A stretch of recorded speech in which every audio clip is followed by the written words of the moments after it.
वामन अवतार को लेकर श्रीमद् भगवद गीता में एक कथा काफी प्रचलित है, जिसके अनुसार एक बार देवताओं और दैत्यों के बीच भीषण युद्ध हुआ, जिसमें दैत्य पराजित हुए तथा जीवित दैत्य मृत दैत्यों को लेकर अस्ताचल की ओर चले गए।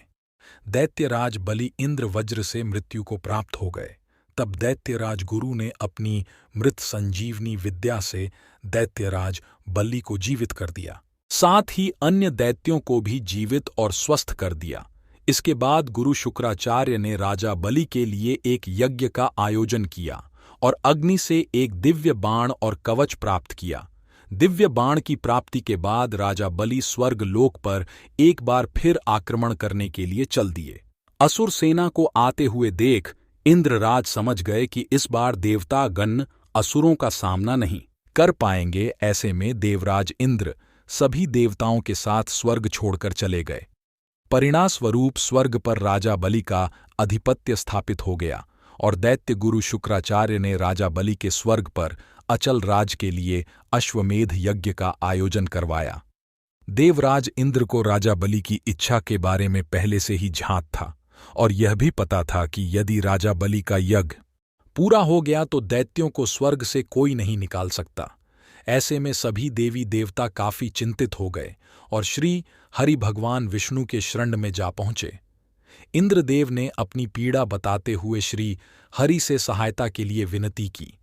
देवताओं को परेशान देख भगवान विष्णु ने सहायता का आश्वासन दिया और कहा कि मैं वामन रूप में देवराज इंद्र की माता अदिति के गर्भ से जन्म लूंगा, जिसके बाद भाद्रपद मास के शुक्ल पक्ष की द्वादशी को श्री हरि भगवान विष्णु ने माता अदिति के गर्भ से धरती पर 5वां अवतार लिया।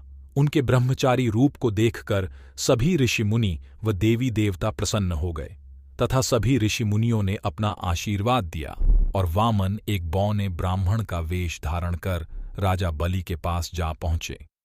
उनके तेज से यज्ञशाला प्रकाशित हो उठी।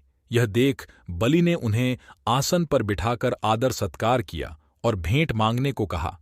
इसे सुन वामन ने अपने रहने के लिए 3 पग भूमि देने का आग्रह किया। हालांकि दैत्यराज गुरु शुक्राचार्य को पहले ही आभास हो गया था और उन्होंने राजा बलि को वचन ना देने के लिए कहा था, लेकिन राजा बलि नहीं माने और उन्होंने ब्राह्मण को वचन दिया कि तुम्हारी यह मनोकामना जरूर पूरी करेंगे। बलि ने हाथ में गंगा जल लेकर 3 पग भूमि देने का संकल्प ले लिया। संकल्प पूरा होते ही वामन का आकार बढ़ने लगा और विकराल रूप धारण कर लिया।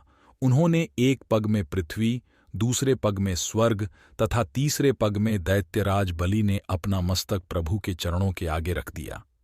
अपना सब कुछ गवा चुके बलि को अपने वचन से ना हटते देख भगवान प्रसन्न हो गए और उन्होंने दैत्यराज को पाताल का अधिपति बना दिया।